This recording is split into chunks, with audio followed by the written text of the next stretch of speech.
পরে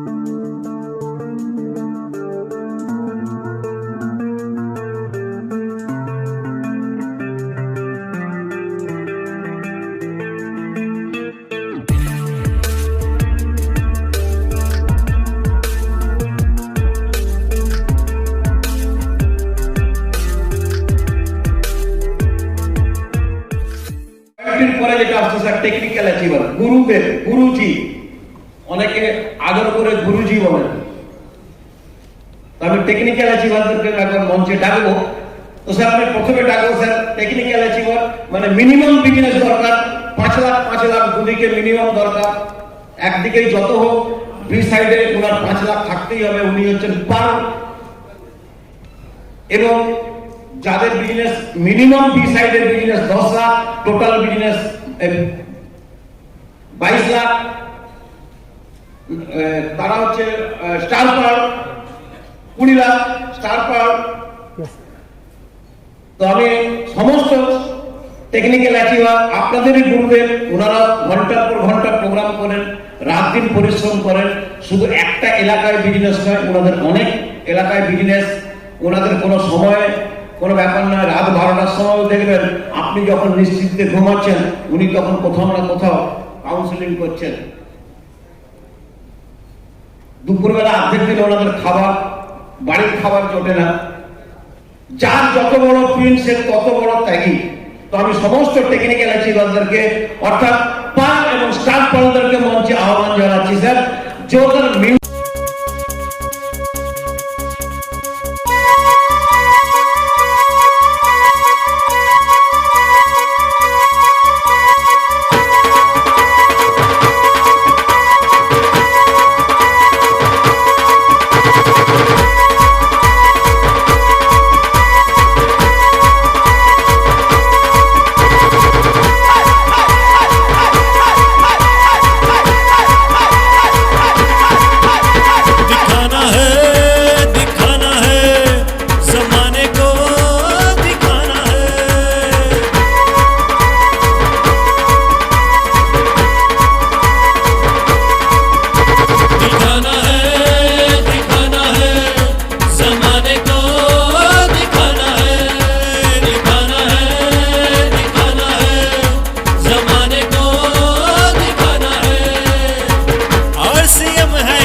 নাম তারক সাউ, বাড়ি খড়গপুর। এখন পর্যন্ত টোটাল ইনকাম 50 লক্ষের প্লাস। নাম জয়ন্ত কুমার মিদ্যা, বাড়ি সবং তেমাথানি, আর্সেন থেকে টোটাল ইনকাম 20 লাখ প্লাস। নাম রাজীব রঞ্জন দেওয়ারি, খড়গপুরের প্রত্যন্ত গ্রাম বলরামপুর থেকে বিলংস করি, আর আমার টোটাল ইনকাম 81 lakhs। নাম গৌতম দে, বাড়ি মারপুর, টোটাল ইনকাম 25 লাখ প্লাস। হাততালি কম হয়ে যাচ্ছে মনে হয়। যে যত হাততালি মারবে তার কিন্তু ব্যাংক ব্যালেন্স, এইখানে যারা বলছেন আপনাদের ব্যাংক ব্যালেন্সও কিন্তু বাড়বে। ঈর্ষা করবেন না, বড় বাজারের যদি ব্যাংক ব্যালেন্স বাড়ছে, ছোট ভাইদেরও কিন্তু ব্যাংক ব্যালেন্স বাড়বে। So myself Prashant Sinha, Salboni পশ্চিম মেদিনীপুরের বাড়ি, এবং টোটাল ইনকাম 25 lakhs প্লাস। আর যতজন হাততালি মারবে এই ঈশ্বর গড আল্লাহকে আমি প্রে করব আপনাদেরও যেমন ব্যাংক ব্যালেন্স মিনিমাম 1 বছরের ভিতরে 25 লাখ প্লাস হয়। Thank you. নাম তপন কুমার দাস, পূর্ব মেদিনীপুর মন্দিরগ্রামের বাড়ি, শিক্ষাগত যোগ্যতা একদম নেই, 28 লাখ টোটাল ইনকাম। নাম বাবলু প্রধান, চন্দ্রপুর থেকে বিলং করছি, টোটাল ইনকাম 48 লাখ প্লাস। নমস্কার, জয় আছেন। নাম শিবকান্ত মান্না, বাড়ি পূর্ব মেদিনীপুরের ছোট্ট একটা গ্রাম ময়নাতে। আর 2014 সাল থেকে আর্সেনে অ্যাক্টিভলি কাজ করছি। Total income 35 lakh plus. জয় আছেন। নাম মুরাবিদা, বাড়ি মেদিনীপুর। এই সিস্টেম থেকে এখন পর্যন্ত টোটাল ইনকাম করেছি 19 লাখ প্লাস। জয় আছেন। নাম শুভেন্দু বড়িয়া, বাড়ি কোলাঘাট।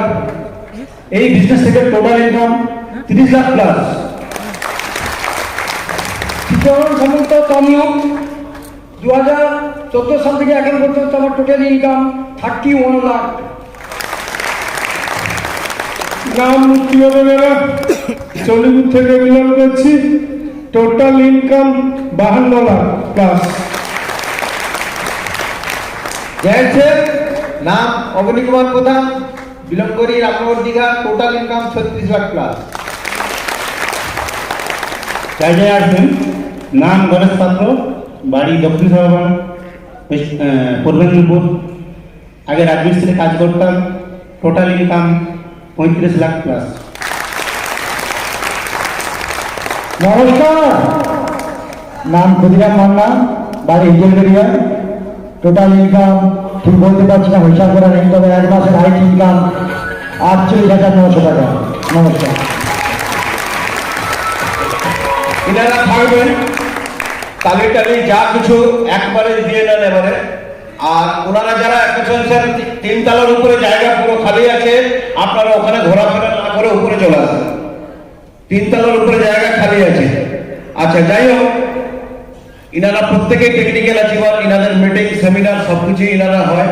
কিন্তু ব্যাপারটা হচ্ছে এই রিসেন্ট এই করোনার পর থেকে ইনারা একটু জমে গেছে। হয় জমে গেছেন, আর না হলে স্যাটিসফ্যাকশনে চলে এসেছেন। আমি তো টেকনিক্যাল রাজু বন গয়া জেন্টলম্যান।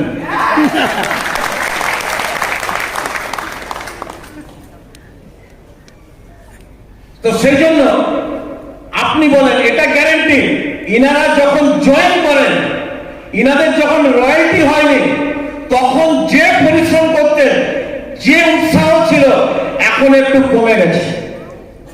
ঠিক তো স্যার? স্যার ঠিক বলছি? সেই নেই, এখন ওনারা চিন্তাবিদ হয়ে গেছেন, বুদ্ধিজীবী। ইনারা আগে বোকা ছিলেন, আমরা আগে বোকা ছিলাম। স্যার যা বলবো তাই করবো। ডুপ্লিকেট। এই বিজনেস সবচেয়ে সহজ বিজনেস। আপনি প্রফেসর না, রাজনীতিবিদ না, জমিদার না, ভিখারি না, গরিব না, বড় লোক, কোনো ব্যাপার নেই। এই বিজনেস এখানে ডুপ্লিকেট করার বিজনেস। যে যত প্রপার ডুপ্লিকেট করতে পারবে, তার বিজনেস তত ফাটাফাটি হবে। কি স্যার? তো এনারা ডুপ্লিকেট শিখা ভুলে গেছেন। ডুপ্লিকেট অনেকে মনে রেখেছে, অনেকে ভুলে গেছে। তো সেই কারণের জন্য ওই বিজনেসে একটু ডিস্টার্ব করে দিচ্ছে আর কি। তো স্যার আপনারা নকল করতে পারবেন তো স্যার? স্যার পারবেন? একটু বাচ্চা বয়সে ফিরে যান একটু। আপনি ভাবেন আপনার বয়স হয়নি। জর্নাল মিউজিক এর সঙ্গে সঙ্গেই আমি কিন্তু এরপরে মঞ্চে ডাকবো আপনাদের বহু আকাঙ্ক্ষিত জর্নাল মিউজিকের সঙ্গে পুরো পাগলামি যেন হয়। পাগলামি, আপনি পাগল হলে ওনারা পাগল হবে। সাউন্ড বাড়া।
सर फोटो सेशन बाद में कर लूंगा सर।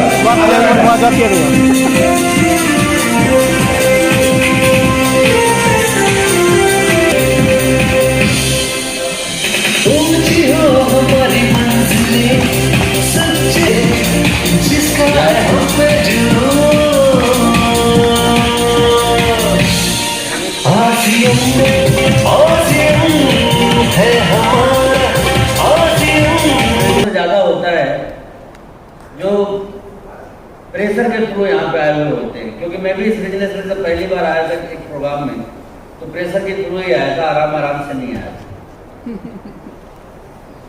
मैं बात को लेके आगे बढ़ूं उसके पहले पूछना चाहूंगा कि हिंदी तो समझ में आती है ना आप लोगों के? बीच वाले, ऊपर वाले, सभी के समझ में आती है? और यदि नहीं आती है तो आपके पास कोई दूसरा विकल्प ही नहीं। देखिए मैं तो बड़ा आराम से चुपचाप बैठा हुआ था, एक मित्र को मैंने साथ में खड़ा किया हुआ था, हमारे सीनियर अचीवर को, कि देखिए मेरे समझ में तो कुछ आ नहीं रहा है, लेकिन जब बुलाएंगे तब बता दीजिएगा कि अब आपको बुलाया जा रहा है। और मैं आया भी, तो मैं नहीं चाहता हूं कि आपके साथ भी कुछ ऐसा ही हो। आज से मैं मेरे अनुभव के आधार पे अपनी बात को आपके सामने रखने जा रहा हूं, और मैं एक चीज आपको खुल के बता देना चाहता हूं कि आज जब इस प्रोग्राम की एंडिंग होगी ना तो आपको एक ही बात समझ में आएगी कि आज आपका यहां पे आना सफल हो गया।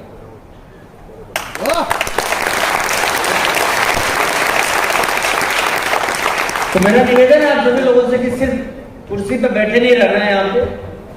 यदि आपको चीजें अच्छी लगे तो आप उनको समझने की कोशिश कीजिए, एंजॉय कीजिए। अगले 1-1.25 घंटे का जो भी दौर चलेगा उसको एंजॉय करना है, ताकि हम समझ सके कि ये बिजनेस क्या है। तो दोस्तों मैं यदि शुरुआत करूं तो मेरा परिचय है, मैं सर सुजीत कुमार सिंह, मैं पटना से हूँ। और देखिए मेरे आप में बस इतना सा फर्क है कि आप में से बहुत सारे साथी चंद महीने या चंद साल पहले इस बिजनेस में आए होंगे, लेकिन मेरी शुरुआत आज से तकरीबन 20 साल पहले आश्रम बिजनेस में। कितने साल पहले? 20 साल। कितने साल पहले? 20 साल। अब यहाँ पे एक मैसेज मैं ऐड करना चाहूंगा आप लोगों के लिए। बहुत सारे लोग पूछते हैं चलेगा नहीं चलेगा, क्या है ये कंपनी, कैसी है ये कंपनी? तो मैं आपको बताना चाहता हूं कि 20 साल से मैं कर रहा हूं, तो इसके बाद भी पूछने की जरूरत है कि चलेगा या नहीं चलेगा? नहीं। थोड़ा तेज बोलिए। नहीं। तो यहाँ पे एक चीज तो क्लियर हो गया कि जो कंपनी 20 साल से चल रही है वो आगे सैकड़ों साल तक आपके परिवार को चलाने वाली है। दोस्तों इस बिलीव के साथ इस बिजनेस को करने की शुरुआत करनी चाहिए। बेसिकली मैं एक स्टूडेंट था, बीएससी पार्टो केमिस्ट्री ऑनर्स के अंदर पढ़ाई कर रहा था मैं, और पढ़ने का बस एक मात्र मकसद था, और वो था कि नौकरी पाना है। क्योंकि जब मेरा बैकग्राउंड रहा वो कुछ इस तरह से रहा कि मैं एक जॉइंट फैमिली में, क्योंकि मैं बिहार से हूं और वहां जॉइंट फैमिली का कल्चर बहुत ज्यादा है, तो मैं जिस फैमिली से रहा ना तकरीबन 40 लोग मेरे परिवार में ऐसे थे जो कि सरकारी नौकरी में काम करते थे। अब मैं आप ही से पूछना चाहूंगा कि जिस परिवार के 40 लोग सरकारी नौकरी में हो, उस परिवार के बच्चे किस लिए पढ़ते हो? नौकरी के लिए।